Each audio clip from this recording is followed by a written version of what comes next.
नमस्कार दोस्तों, स्वागत है आपका friends at preparation YouTube channel पर। और इस चैनल पर मैं रोजाना लेके आता हूं आपके लिए करंट अफेयर जनरल स्टडी की ये वीडियो। इस वीडियो को आप यूटिलाइज कर सकते हो किसी भी कॉम्पिटेटिव एग्जाम की प्रिपरेशन के लिए। वीडियो स्टार्ट करने से पहले मैं आपको बोलना चाहूंगा, चैनल पर नए हैं, पहली बार वीडियो को देख रहे हैं तो चैनल सब्सक्राइब कर लीजिए, अब बेल आइकन को प्रेस कर लीजिए ताकि आपको वीडियो की नोटिफिकेशन मिल सके। और हाँ, वीडियो भी लाइक करिए जिससे मुझे मोटिवेशन मिले आपके लिए नए कंटेंट को लेके आने के लिए। और साथ के साथ आप डिस्क्रिप्शन में देख सकते हैं, आपको डिस्क्रिप्शन में मेरा टेलीग्राम ग्रुप का लिंक मिल जाएगा जिसे आप ज्वाइन कर सकते हैं। और साथ ही साथ सोशल मीडिया का भी लिंक मिल जाएगा जहां आप मुझे फॉलो कर सकते हैं। इसके अलावा और भी वीडियो का लिंक, प्लेलिस्ट भी आपके डिस्क्रिप्शन में मिल जाएगा जिसे आप देख करके रिवीजन कर सकते हैं। चलिए फिर स्टार्ट करते हैं फर्स्ट क्वेश्चन के साथ। तो फर्स्ट क्वेश्चन में आपसे पूछा जा रहा है, with reference to association of South East Asia nation ASEAN consider the following statement. यानी कि फर्स्ट क्वेश्चन में जो आपसे पूछा जा रहा है एशियन के बारे में पूछा जा रहा है, जिसकी फुल फॉर्म होती है association of South east Asian nation, जिसे हम शॉर्ट में एशियान बोल देते हैं। तो इसके बारे में आपसे क्वेश्चन पूछा जा रहा है, जिसके रिगार्डिंग में ये फर्स्ट स्टेटमेंट है और इसके बाद ये सेकंड स्टेटमेंट है। और नीचे आपसे बोला जा रहा है कि कौन सा स्टेटमेंट करेक्ट है, यानी कि सही स्टेटमेंट कौन सा है ये आपको चूज करना है। तो सबसे पहले आपसे बोला जा रहा है, it is a regional inter governmental organization comprising 10 country of South East Asia, headquarter at Brunei. Brunei के पास इसका हेडक्वार्टर है। और साथ के साथ ये बोला जा रहा है इसके अंदर 10 कंट्री है जिसका ये ग्रुप है, और मोस्टली जो कंट्री है वो साउथ ईस्ट एशिया की है, ये आपसे बोला जा रहा है। ये फर्स्ट स्टेटमेंट हो गया। और सेकंड स्टेटमेंट में आपसे बोला जा रहा है एशियन प्लस के बारे में बोला जा रहा है, ASEAN plus 3 is a regional forum held annually as the East Asia summit. यानी कि ईस्ट एशिया समिट जो होता है वो एशियन ग्रुप के साथ 3 कंट्री और ऐड हो जाती है, तब ये ईस्ट एशिया फोरम बन जाती है, जिसकी मीटिंग एनुअल बेसिस पे होता है। तो ये 2 स्टेटमेंट आपको दे दिए गए हैं और आपसे पूछा जा रहा है करेक्ट आंसर क्या है। ऑप्शन ए के अकॉर्डिंग फर्स्ट स्टेटमेंट करेक्ट है, ऑप्शन बी के अकॉर्डिंग सेकंड स्टेटमेंट करेक्ट है, और ऑप्शन सी के अकॉर्डिंग फर्स्ट और सेकंड दोनों स्टेटमेंट करेक्ट है। और ऑप्शन डी में आपसे बोला जा रहा है neither one not two, it means दोनों ही स्टेटमेंट गलत है। तो करेक्ट स्टेटमेंट आपके अकॉर्डिंग क्या है, चलिए क्वेश्चन को अटेम्प्ट कर लीजिए। यानी कि एशियान की लोकेशन के बारे में आपको पता है और बेसिक इसके बारे में थोड़ा बहुत पता है, इसकी मीटिंग के बारे में आप नॉलेज रखते हैं, न्यूज़पेपर फॉलो करते हैं, तो आप इस क्वेश्चन को बहुत इजीली अटेम्प्ट कर सकते हैं। तो इस क्वेश्चन का जो करेक्ट आंसर है वो आपका डी है। डी का मतलब ये कि दोनों स्टेटमेंट, फर्स्ट भी गलत है, सेकंड भी गलत है। अब रीजन क्या है इसके गलत होने का वो जान लेते हैं। तो देखिए, बाकी सारी बात तो ठीक है कि भाई ये एशियान जो है वो साउथ ईस्ट एशिया के अंदर जो 10 नेशन है उसका ग्रुप है। यानी कि आप ये बोल सकते हो कि एशिया पैसिफिक रीजन के अंदर जो पोस्ट कॉलोनियल स्टेट जो बच गई थी, यानी कि जब ये फ्रीडम मिल गया था इनको, तो इन्होंने अपने आपस की बॉन्डिंग को अच्छा करने के लिए, अपने पॉलिटिकल रिलेशनशिप को अच्छा करने के लिए, रीजनल कोऑपरेशन के लिए इन 10 कंट्री ने मिलकर के एक ग्रुप बनाया जिसका नाम रखा गया association of South East Asia nation, जिसके अंदर ये 10 कंट्री आती है, जिसमें कंट्री है म्यांमार जो कि हमारे कंट्री के साथ बाउंड्री भी शेयर करती है म्यांमार। उसके बाद Thailand, Cambodia, Singapore, Indonesia, Malaysia, और मलेशिया के बाद ये वियतनाम, लाओस, फिलीपींस और बुरनई। ये 10 कंट्री है। ये 10 कंट्री जो है ये पूरे कंट्री मिलकर के एशियन ग्रुप को फॉर्म करती है। यानी कि जिस तरह से यूरोपियन यूनियन काम करती है यूरोपियन कॉन्टिनेंट के अंदर, उसी तरह एशियन कॉन्टिनेंट के अंदर साउथ ईस्ट एशिया जो है उस एरिया के अंदर ये लोग एक ग्रुप के रूप में एक यूनाइटेड होकर के काम करते हैं और एक दूसरे के अंदर बहुत अच्छा ट्रेड करते हैं, और काफी अच्छा ये ट्रेड हब बन चुका है ये एरिया। ठीक है, तो ये है एशियन ग्रुप। और इसके अगर हम हेडक्वार्टर की बात करें तो इसका हेडक्वार्टर इंडोनेशिया के अंदर जो इसकी कैपिटल है जकार्ता, वहां इसका हेडक्वार्टर है। और जबकि क्वेश्चन में आपसे ये बोला गया था इसका हेडक्वार्टर इंडोनेशिया में ना होकर के इंडोनेशिया के जगह आपसे बोला गया बुरनई में इसका हेडक्वार्टर है, जो कि बात गलत होगी। बुरनई में इसका हेडक्वार्टर ना होकर इसका हेडक्वार्टर कहां पे, इंडोनेशिया के अंदर है। इस वजह से फर्स्ट स्टेटमेंट आपका गलत हो गया। अब बात करते हैं सेकंड स्टेटमेंट के अंदर, जिसमें आपसे ये बोला गया था कि एशियान प्लस 3 कंट्री मिलकर के ईस्ट एशिया समिट एक ग्रुप बनाता है जिसकी मीटिंग एनुअल बेसिस पे होती है। ठीक है, लेकिन मैं आपको बताना चाहूंगा इसका एक लार्जर वर्जन हो चुका है। अब ये इसके अंदर 3 कंट्री ना होकर के, यानी कि +3 नहीं है यहाँ ये, बल्कि ये गलत होकर के +6 है इसके अंदर। ठीक है, यानी कि आप ये बोल सकते हो कि जो एशियन कंट्री है, एशियन कंट्री जितनी है 10 कंट्री जो आपको दिख रही है, ये 10 कंट्री, इसके अलावा 6 कंट्री और ऐड हो गई है। तो ये ईस्ट एशिया समिट अब ये फॉर्म होती है, जिसके अंदर जो कंट्री है वो है चाइना, जापान, साउथ कोरिया के अलावा बाकी जो 3 कंट्री है वो ऑस्ट्रेलिया, इंडिया और न्यूजीलैंड। और यहां तक बात आ रही है कि भी अब इसके अंदर +3 की जगह अब इसके अंदर 2 कंट्री को और ऐड कर लिया गया है। ठीक है, यानी कि आप ये बोल सकते हो कि यूएसए को और रशिया को भी इस इस ग्रुप के अंदर, यानी कि इसको और मतलब एक्सटेंड कर करके इस ग्रुप के अंदर ऐड करने की बात की जा रही है, ठीक है, और ऐड भी कर लिया गया, ऐसे प्रपोजल आ रहे हैं। यानी कि जो सेकंड स्टेटमेंट है वो आपका गलत हो गया। या 3 कंट्री नहीं बल्कि 6 कंट्री है, और बाद में इसमें ये भी बोला जा रहा है कि 6 के बाद ये 8 हो जाएंगे, जिसके अंदर यूएसए और रशिया को भी ऐड किया जा रहा है। तो करेक्ट आंसर आपका ऑप्शन डी हो गया। दोनों ही स्टेटमेंट आपको गलत दे दिए गए हैं। नेक्स्ट क्वेश्चन में आपसे पूछा जा रहा है with reference to BIPO, BO बोल सकते हो या फिर शॉर्ट में आप इसे BIPOC भी बोल सकते हो। इसके बारे में आपसे पूछा जा रहा है कि कौन सा स्टेटमेंट करेक्ट है। तो ये फर्स्ट स्टेटमेंट है आपके पास, इसके बाद ये सेकंड स्टेटमेंट है। ये 2 स्टेटमेंट आपके पास दे दिए गए हैं और आपसे बोला जा रहा है कि कौन सा स्टेटमेंट करेक्ट है। तो according to first statement, it is a movement which asks for the end of trade war and bipolar world. मतलब एक तरह से आप ये कह सकते हैं, ये एक तरह से एक मूवमेंट है जो कि ट्रेड वार को एंड करने के लिए, जो ट्रेड वार कंट्री के बीच में चलती है उसको खत्म करने का एक तरीका निकाला गया, उसके लिए एक मूवमेंट चलाया गया था, जिसके अंदर बायोपोलर वर्ल्ड, यानी कि ये कह सकते हैं जैसे मान लीजिए एक ए कंट्री एक बी कंट्री है, तो ये दोनों आपस में ट्रेड को से रिलेटेड जो वॉर करती है, यानी कि इसने प्राइस हाइक कर दिए, इसने भी हाइक कर दिए, इसने सैंक्शन लगा दिए, इसके मान लीजिए ए कंट्री है ये बी कंट्री है, ठीक है, दोनों ने एक बार प्राइस हाइक कर दी एक दूसरे के प्रोडक्ट के, ऐसा भी कर ले। या फिर बी का कोई प्रोडक्ट अगर ए कंट्री में जा रहा है तो वो सैंक्शन लगा दे कि नहीं भाई यहाँ पे मेरे कंट्री के अंदर आप ये सेल नहीं कर सकते। इसको फिर बी ने भी ऐसा ही किया कि ए का कोई प्रोडक्ट जब बी कंट्री के अंदर आ रहा है तो उसने भी सैंक्शन लगा दिया, उसके ऊपर टैक्स बढ़ा दिया। तो इस तरह की जो प्रॉबिलिटी बनती थी, इस तरह का जो प्रॉब्लम होती थी, उसके रिगार्डिंग बोला जा रहा है कि वे बायोपोलर वर्ल्ड को एंड करने के लिए ये एक मूवमेंट चलाया गया था। दूसरे स्टेटमेंट में आपसे बोला जा रहा है the term is used to reinforce the collective experience of people and united them. यानी कि ये एक तरह से एक ऐसा मूवमेंट था, एक टर्म यूज किया गया था जिसके अंदर रिफोर्स किया गया था, एक कलेक्टिव एफर्ट लगाया गया था कि लोगों के एक्सपीरियंस को जोड़ने के लिए और लोगों को यूनाइट करने के लिए, यानी कि एक तरह से एकता लाने के लिए, एकजुट बनाने के लिए, ग्रुप को फॉर्म करने के लिए एक मूवमेंट चलाया गया था। उसके बारे में आपसे सेकंड स्टेटमेंट में बोला जा रहा है।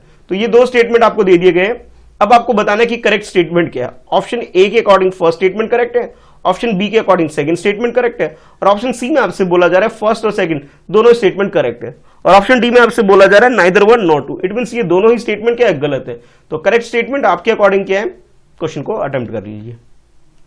तो इस क्वेश्चन का जो करेक्ट आंसर है वो है बी। बी का मतलब है ओनली जो सेकंड स्टेटमेंट है वो करेक्ट है, यानी कि जो BIOP जो बोला जा रहा है ये एक तरह का प्रोजेक्ट था जिसके अंदर जो ब्लैक एंड इंडिजीनियस पीपल हैं उनके रिगार्डिंग में ये कलर मूवमेंट था। यानी कि आप ये बोल सकते हैं जो ब्लैक पीपल हैं उसको जो नेग्लेक्ट करने की जो प्रोबेबिलिटी बनती थी, पहले जो से नेग्लेक्ट कर दिया जाता था, तो उसे दूर करने के लिए, नेग्लेक्ट मतलब जिसको नेग्लेक्ट करने की वजह से इनको जो काम नहीं दिया जाता था, एक रेस से रिलेटेड एक बाइजनेस जो क्रिएट हो रही थी उससे खत्म करने के लिए एक मूवमेंट चलाया गया था। तो यानी कि आप ये बोल सकते हो कि ऑप्शन बी तो हमारा करेक्ट है, ट्रेड वॉर से इसका कोई लेना देना नहीं है, ठीक है, ट्रेड वॉर से लेना देना इसका नहीं है। इसका लेना देना जो है वो आप ये बोल सकते हैं जो ब्लैक पीपल है इंडिजिनियस, यानी कि आप ये बोल सकते हो जो भी साउथ मतलब जो अफ्रीकन कॉन्टिनेंट के अंदर रहते हैं या फिर ऐसी जगह लोग रहते हैं जहां पे ब्लैक स्किन होता है, तो उनको एक तरह से आपके इक्वल स्टेटस मिल सके, उनको एक तरह से एक मतलब वो सारे सम्मान मिल सके। कहने का मतलब है कि भाई डाइवर्सिटी को प्रिजर्व करने के लिए स्किन कलर और रेस और कलर के बेसिस पे, हेयर के बेसिस पे किसी को क्रिटिसाइज ना किया जाए, किसी को अपने टैलेंट से रिलेटेड उसे कह सकते हैं उसे रिप्रेजेंट ना करने दिया जाए, इस तरह की जो प्रॉब्लम आ रही थी उसके रिगार्डिंग में ये मूवमेंट था, ठीक है। यानी कि आप ये बोल सकते हो कि भी ब्लैक पीपल को या फिर इंडिजिनियस पीपल को सपोर्ट करने के लिए एक मूवमेंट चलाया गया था। तो आप ये बोल सकते हो फर्स्ट स्टेटमेंट आपका गलत हो गया, सेकंड स्टेटमेंट बिल्कुल सही है, यानी कि एक तरह से ये रिफोर्स या कलेक्टिव एक्सपीरियंस है इंडिजिनियस पीपल को, ब्लैक पीपल को सपोर्ट करने के लिए, यूनाइटेड करने के लिए। तो करेक्ट आंसर जो हमारा हो जाएगा वो ऑप्शन बी हो जाएगा। बी का मतलब ये है कि जो सेकंड स्टेटमेंट है वो हमारा करेक्ट हो गया, ठीक है। चलिए देखते हैं नेक्स्ट क्वेश्चन। नेक्स्ट क्वेश्चन में आपसे पूछा जा रहा है कि कंसीडर द फॉलोइंग स्टेटमेंट। इसके अंदर आपके पास ये फर्स्ट स्टेटमेंट है, उसके बाद ये सेकंड स्टेटमेंट है, और नीचे आपसे बोला जा रहा है कि ये बताइए करेक्ट स्टेटमेंट कौन सा है। तो पहले स्टेटमेंट देख लेते हैं, फिर उसके बाद डिसाइड करते हैं कौन सा स्टेटमेंट करेक्ट है और कौन इनकरेक्ट है। तो according to first statement, article 47 यानी कि पॉलिटी बेस्ड क्वेश्चन हो गया ये। Article 47 of Indian constitution provide protection to person with disability, यानी कि हमारी कंट्री के अंदर जो कॉन्स्टिट्यूशन है उसके अंदर आर्टिकल 47 जो है वो पर्सन विद डिसेबिलिटी है उनको एक तरह से प्रोटेक्शन प्रोवाइड करने का काम करता है। ऐसा बोला जा रहा है फर्स्ट स्टेटमेंट में। सेकंड स्टेटमेंट में आपसे बोला जा रहा है the subject of relief of disabled and unemployable, यानी कि जो लोग डिसेबल हैं और जिसको एम्प्लॉयमेंट नहीं मिल पा रही उनके रिगार्डिंग में आपसे बोला जा रहा है the subject of relief of A disable and unemployable is specified in A state list of the 7th schedule of constitution. यानी कि कॉन्स्टिट्यूशन का जो 7th शेड्यूल है उसके अंदर ये बोला जा रहा है कि भी ऐसे लोगों के लिए प्रोविजन रखा गया है। आप लोग जानते ही हैं कि भी कॉन्स्टिट्यूशन के अंदर स्टेट लिस्ट है, ठीक है, स्टेट लिस्ट के अलावा यूनियन लिस्ट है और यूनियन लिस्ट के बाद कॉन्करेंट लिस्ट है, ठीक है। तो ये 3 तरह की लिस्ट है, ठीक है। अब तीनों लिस्ट में से ये बोला जा रहा है कि इस चीज को स्टेट लिस्ट के अंदर रखा गया है, ऐसा सेकंड स्टेटमेंट में बोला जा रहा है। अब आपको ये बताना है कि करेक्ट स्टेटमेंट कौन सा है। ऑप्शन ए के अकॉर्डिंग फर्स्ट स्टेटमेंट करेक्ट है, ऑप्शन बी के अकॉर्डिंग सेकंड स्टेटमेंट करेक्ट है, ऑप्शन सी के अकॉर्डिंग बोथ 1 और 2 दोनों स्टेटमेंट करेक्ट है, और ऑप्शन डी में आपसे बोला जा रहा है कि फर्स्ट और सेकंड दोनों स्टेटमेंट गलत है। तो करेक्ट स्टेटमेंट क्या है, चलिए अटेम्प्ट करिए क्वेश्चन। तो इस क्वेश्चन का जो अगर करेक्ट क्वेश्चन आंसर की हम बात करें तो वो आपका आंसर बी सही है। बी का मतलब जो सेकंड स्टेटमेंट सिर्फ वो करेक्ट है, फर्स्ट स्टेटमेंट गलत है। फर्स्ट स्टेटमेंट गलत क्यों है अब उसके बारे में जान लेते हैं। आर्टिकल 41 की अगर हम बात करें तो आर्टिकल 41 में कोई प्रोविजन के बारे में बात नहीं की जाती कि डिसेबल पीपल के बारे में। इसके अंदर जो बात की जा रही है वो directive principle of state policy, यानी कि आप डीपीएसपी के बारे में इसके अंदर बात की जाती है। अब डीपीएसपी क्या होता है थोड़ा इसके बारे में जान लीजिए। जिस तरह से फंडामेंटल राइट है हमारी कंट्री के अंदर जो हम लोगों को प्रोवाइड किए गए हैं, उसी के साथ साथ स्टेट को यानी कि गवर्नमेंट को कैसे काम करना है उसके रिगार्डिंग में भी एक पॉलिसी हमारे कॉन्स्टिट्यूशन के अंदर है। तो आप ये बोल सकते हो कि भी स्टेट किस तरह से अपने काम को करे, उनको एक तरह से डायरेक्शन मिले, उसके रिगार्डिंग में क्या प्रिंसिपल है उसके रिगार्डिंग में डील करता है डीपीएसपी, यानी कि directive principle of state policy. और इसे जो लिया गया 3 आइडियोलॉजी के ऊपर फोकस करके हमारी कंट्री में लाया गया है। एक सोशलिस्ट प्रिंसिपल को ध्यान में रखते हुए, सेकंड गांधीयन प्रिंसिपल को ध्यान में रखते हुए, और थर्ड लिबरल प्रिंसिपल को ध्यान में रखते हैं। उसी के अकॉर्डिंग अलग अलग आर्टिकल है। तो एक बार आर्टिकल देख लेते हैं कौन कौन से इसके अंदर आते हैं। जब भी सोशलिस्ट प्रिंसिपल की अगर हम बात करें उसके अंदर आर्टिकल 38, 39 थोड़ा दिख नहीं रहा होगा तो मैं बोल देता हूं आपको कि आर्टिकल 38, आर्टिकल 39 और 39 में ही अमेंडमेंट करके 39A हो गया। उसके बाद 41 और उसके बाद 42 और उसके बाद 43 और 43 में अमेंडमेंट करके 43A और लास्ट में 47। ये जितने भी आर्टिकल है ये डील करते हैं, ये जो लिए गए ये जो किस बेसिस पे है वो है सोशलिस्ट बेस पे ये प्रिंसिपल है।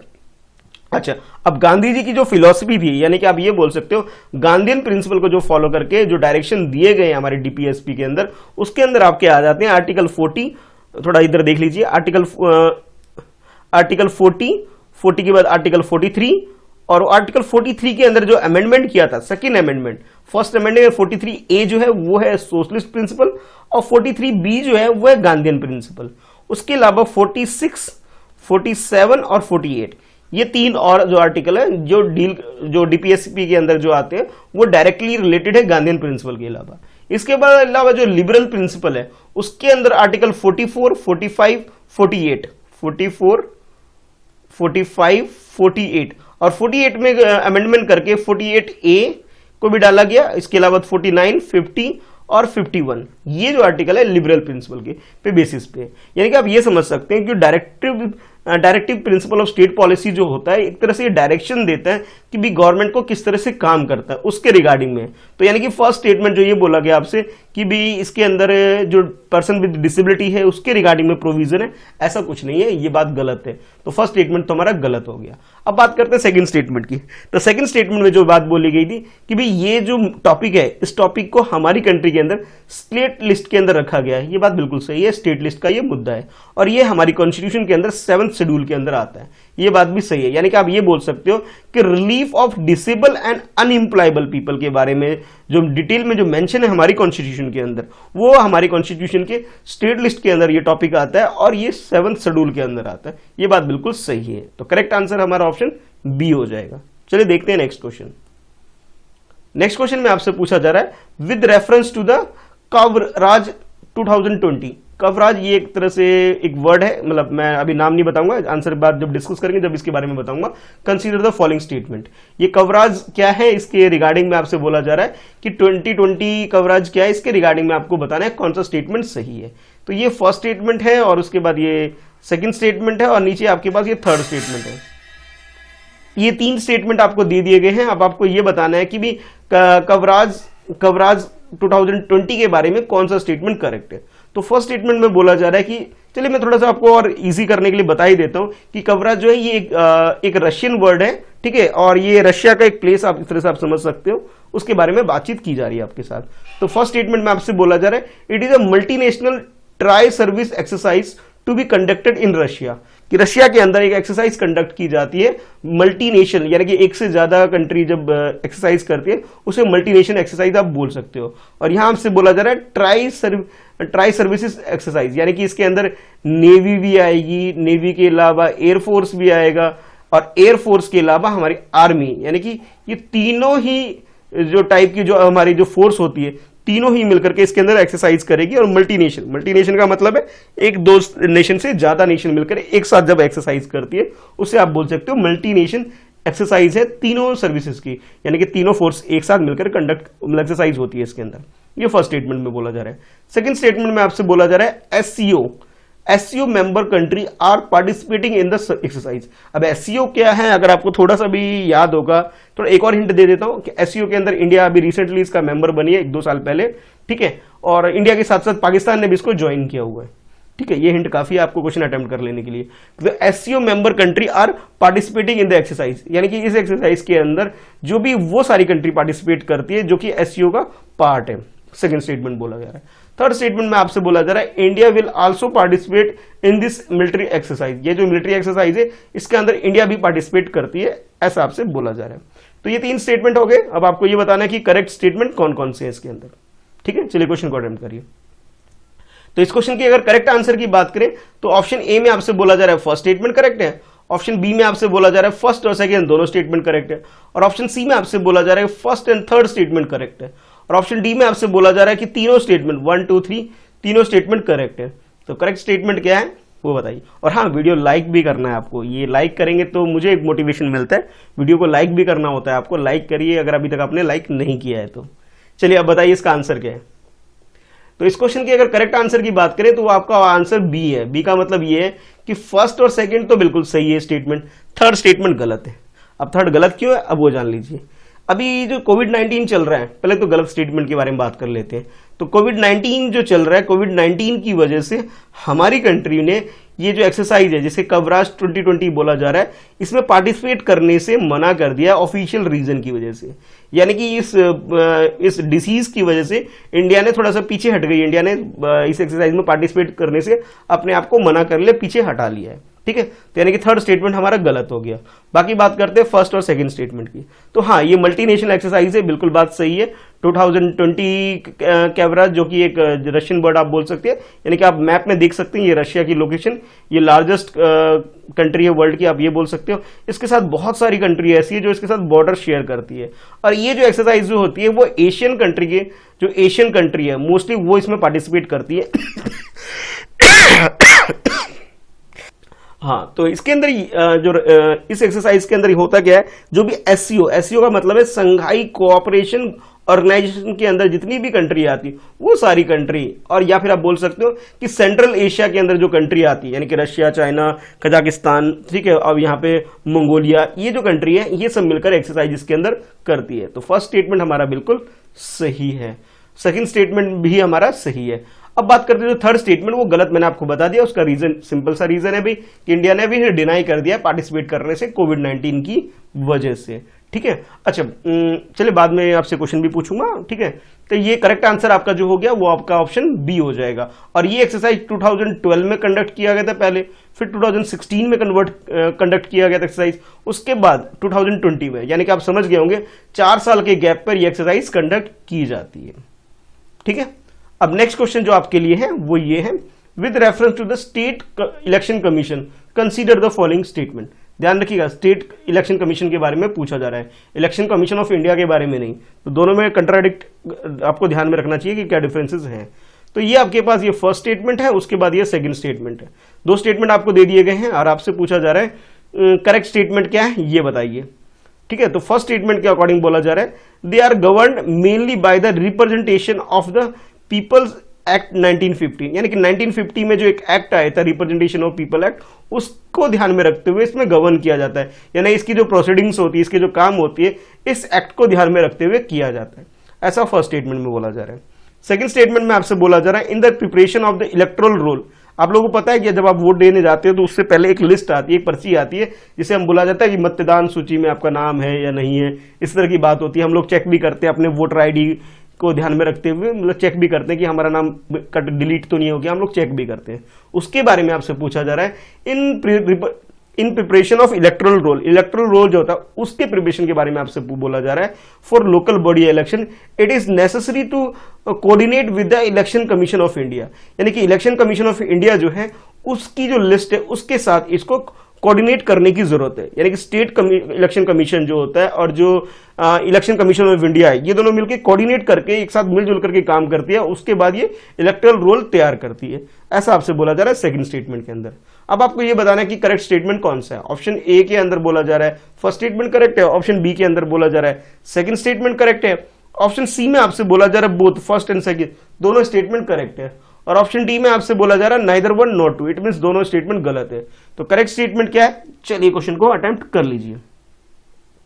तो इस क्वेश्चन का जो करेक्ट आंसर है वो आपका डी का मतलब है दोनों स्टेटमेंट गलत है। अब गलत क्यों है पहले तो वो समझ लीजिए। तो सबसे पहली बात तो ये कि स्टेट इलेक्शन कमीशन की अगर हम बात करें तो जैसा आपसे बोला गया था कि भाई इसके अंदर जो पीपल रिप्रेजेंटेशन एक्ट 1950 का जो बोला जा रहा है, आपसे इस वाले की बात करो 1950, इसका इससे कोई लेना देना नहीं है, ठीक है, उसको ध्यान में रखते हुए इसकी प्रोसीडिंग नहीं होती है, ठीक है। तो यानी कि फर्स्ट स्टेटमेंट तो आपका हो गया गलत। अब सेकंड स्टेटमेंट की बात करें जिसके अंदर आपसे ये बोला जा रहा था कि भाई पहले तो आप लोगों को पता है कि जो हमारा जो इलेक्शन होता था कि पर्ची होती थी और जो पर्ची हमें मिलती थी, पर्ची के अंदर हम चेक करते थे कि हमारा नाम है या नहीं है। कहने का मतलब है मैं इलेक्टोरल रोल की बात कर रहा हूं। तो भाई इसके अंदर जो स्टेट कमीशन होती है उसके पास पूरा राइट होता है कि भाई स्टेट कमीशन जो होता है वो इलेक्टोरल रोल को जो प्रिपेयर करता है तो वो उसके जो हर स्टेट का अपना अपना रूल रेगुलेशन होता है, यानी कि स्टेट के अंदर जो भी रूल बने हुए होंगे उसके हिसाब से ये काम करेगा। यानी कि आप ये बोल सकते हो कि हर स्टेट का अपना खुद का इलेक्टोरल रोल हो सकता है, जरूरी नहीं हो कि वो इलेक्शन कमीशन ऑफ इंडिया के साथ मैच करे, हो भी सकता है नहीं भी हो सकता है। और ये भी जरूरी नहीं है कि भी जो स्टेट इलेक्शन कमीशन है वो अगर कोई इलेक्शन कंडक्ट कर रहा है, म्युनिसिपल या पंचायत इलेक्शन कंडक्ट कर रहा है, तो उसके लिए जो उसे प्रिपेयर करना पड़ता है इलेक्टोरल रोल, उसके लिए वो जरूरी नहीं है कि भी इलेक्शन कमीशन ऑफ इंडिया यानी कि इलेक्टोरल रोल के लिए वो इसके साथ कोऑर्डिनेट करे। ये खुद का भी अपना बना सकती है या फिर उसका यूज भी कर सकती है, दोनों बात ठीक है। अगर हम बात करें हमारी कंट्री में ऐसे कौन कौन से स्टेट है जो कि जिसके पास अपने खुद के इलेक्टोरल रोल यानी कि स्टेट इलेक्शन कमीशन ने अपने लिए वोटर लिस्ट तैयार की गई है, कर रखी है ऑलरेडी, तो उसके अंदर आप बोल सकते हो उत्तर प्रदेश, उत्तराखंड, उड़ीसा, असम, मध्य प्रदेश, केरला, उड़ीसा, असम, अरुणाचल प्रदेश, नागालैंड और यूनियन टेरिटरी ऑफ JNK यानी कि जम्मू कश्मीर। ये ऐसे स्टेट या यूनियन टेरिटरी है जिन्होंने अपनी लिस्ट खुद तैयार कर दी, इनके स्टेट इलेक्शन कमीशन। तो करेक्ट आंसर आपका ऑप्शन डी हो जाता है, यानी कि दोनों ही स्टेटमेंट आपके पास जो दे दिए गए हैं वो गलत है और डी ऑप्शन आपका ठीक हो जाता है। तो ये थी आज की वीडियो। आपके लिए जो क्वेश्चन है वो ये है कि अभी मैंने रशिया के बारे में आपसे डिस्कस किया था, ठीक है, क्वेश्चन के अंदर। अब आपको ये बताना है कि जो रशिया है वो कितने कंट्री के साथ अपनी बाउंड्री शेयर करती है, और साथ के साथ उन सारी कंट्री का आपको नाम भी बताना है जिसके साथ रशिया अपनी बॉर्डर शेयर करती है। यानी कि आपको कुल मिलाकर के आपको अच्छे से रशिया को आज मैप में अच्छे से निहारना है और जितनी कंट्री के साथ ये बॉर्डर शेयर करती है उन सारी कंट्री के नाम आपको लिखना है, ठीक है, कमेंट बॉक्स में। तो अपना आंसर जरूर दीजिएगा कमेंट बॉक्स में। वीडियो को अभी तक लाइक नहीं किया है तो लाइक करिए, और हाँ, अपने कम से कम 5 दोस्तों में शेयर कर दें तो मेरे लिए एक मोटिवेशन का काम होता है कि इस वीडियो को ज्यादा से ज्यादा आप शेयर जरूर कीजिए। नीचे डिस्क्रिप्शन में आपको लिंक मिल जाएगा जहां से आप वीडियो को रिवाइज कर सकते हैं बाकी वीडियो को देख करके, ठीक है। फिर मिलते हैं नेक्स्ट वीडियो में। आज की इस वीडियो में इतना ही, ठीक है। अब मिलते हैं नेक्स्ट वीडियो में फ्रेंडशिप प्रिपरेशन यूट्यूब चैनल पर।